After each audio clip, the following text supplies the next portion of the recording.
اهلا بيكم في طريقة الامبراطور. متنسوش تعملوا لايك وسبسكرايب وتفعلوا الجرس عشان يوصلكم كل جديد.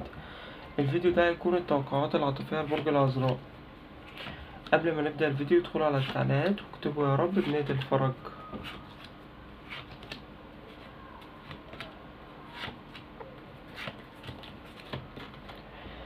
يا برج العذراء، انا شايف في حد كتير زي ما يكون مشغول بيكم، سواء شخص جواه مشاعر حب وبيكابر ان هو يعترف بيها، سواء بينكم وما بين حد بعد او خصام او انفصال، وزي ما يكون الشخص ده اخطأ في حقكم وعايز يعترف او يعتذر بس بيكابر، سواء كان في علاقة حب بتجمعكم سواء، وممكن تكونوا انتوا مش قادرين تدوا او اديتوا للشخص ده فرص كتير جدا، لدرجة ان من كتر ما هي اللي هو من كتر ما هو ضيعها، الشخص ده مش عارف يختلق اي عذر يدخل بيه، يعني يدخل بيه عليكم او يكلمكم بيه، من كتر ما هو عارف انه فقد كل الفرص اللي ممكن ان انتوا يعني تدوها لحد.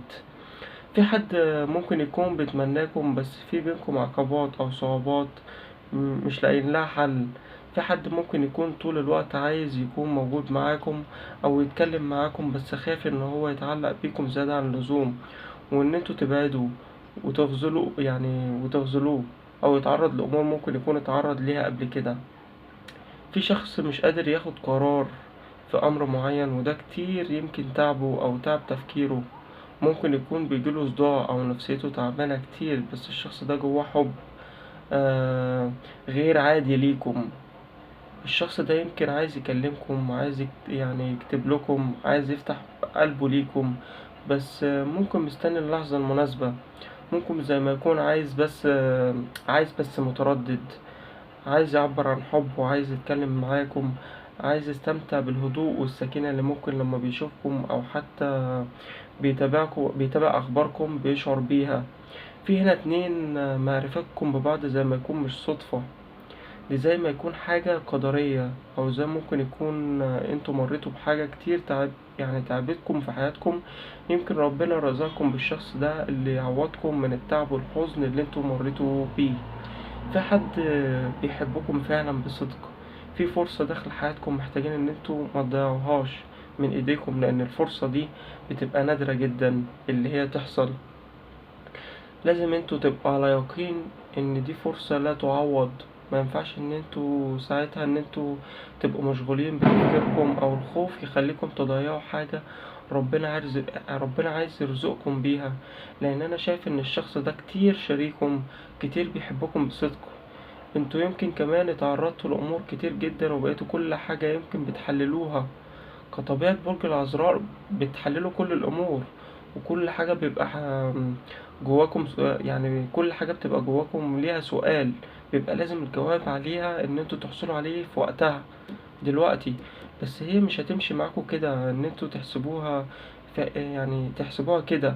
في حاجات محتاجة ان انتوا تهدوا فيها، يعني تهدوا فيها تفكيركم شوية، وتسيبوا ربنا يديكم او يرزقكم اللي انتوا ياما كتير دعيتوا ان هو يتحقق. وانتوا ليه لسه في البعض، يعني ليه لسه البعض منكم مشغول بالماضي، او لسه الماضي مؤثر فيكم؟ ليه انتوا خايفين يمكن عشان اتعرضتوا لحاجات كتير يمكن تعبتكم او زي دمرتكم؟ ليه انتوا خايفين ان الامر ده يرجع من تاني، وان انتوا تتعلقوا ببعض، او ان يبقى في ما بينكم حب قوي جدا ممكن حد فيكم ان هو يمشي؟ خوفكم ان انتوا تدخلوا العلاقة دي وتضيعوا الفرصة دي. انا شايف ان بلاش تمشوا بطريقة الشخص، يعني بلاش تمشوا بطريقة الشخص الصح جه في الوقت الغلط، لان عمر ما بيكون غلط، عمر ما بيكون الوقت ده غلط. الوقت اللي انتوا يعني انا شايف ان الوقت ده انتوا اللي بتخلوه غلط او صح، انتوا اللي بتتحكموا بيه، يعني تفكيركم ومشاعركم هي اللي بتتحكم فيه. عمر ما كان الوقت غلط. انا شايف ان يمكن انتوا الاتنين زي ما يكون احساسكم واحد او تفكيركم واحد، فيكوا زي ما يكون بتفكروا بنفس الطريقة، زي ما هو خايف زي ما هو متردد انت كمان او انتوا كمان خايفين ومترددين، زي ما هو خايف ان هو ياخد خطوة انتوا كمان خايفين ومترددين. بس انتوا في خوفكم ده هتكشفوا، يعني هتكتشفوا حاجة من اتنين: يا اما انتوا اتعلقتوا ببعض لان الحب ده كان مقدر ان هو يكون موجود، او دخلتوا قلوب بعض من غير ما تعملوا حاجة، او انتوا هتضيعوا فرصة كتير صعب ان انتوا هتلاقوها تاني. بس العلاقة دي هيكون فيها حب صادق، هيكون فيها كل حاجة انتوا كتير اتمنيتوها: اهتمام، حب. انتوا الاتنين يعني هتخافوا على بعض، ممكن يكون فيها زواج، استقرار، أسرة. زي ما يكون الشخص ده مش هيبخل عليكم بحاجة. الشخص ده من النوع اللي كتير مخلص، كتير وفي حبه ليكم كمان. الشخص ده يمكن في بعض التصرفات حاسين ان هو يمكن مش بيحبكم، او يمكن مش متمسك بيكم، بس الشخص ده يمكن آم، علاقة صداقة وهتتحول مثلا لحب. يمكن في حد بيبين مشاعره والشخص التاني لسه ما بينش مشاعره، بس في الفعل مشاعره جواه ليكوا حب، بس عايز ياخدها خطوة خطوة ببطء كده. يمكن يكون خايف أو قلقان برضه. أنا شايف إن في وفاء، في إخلاص، في مشاعر قوية جدا. الشخص ده يعني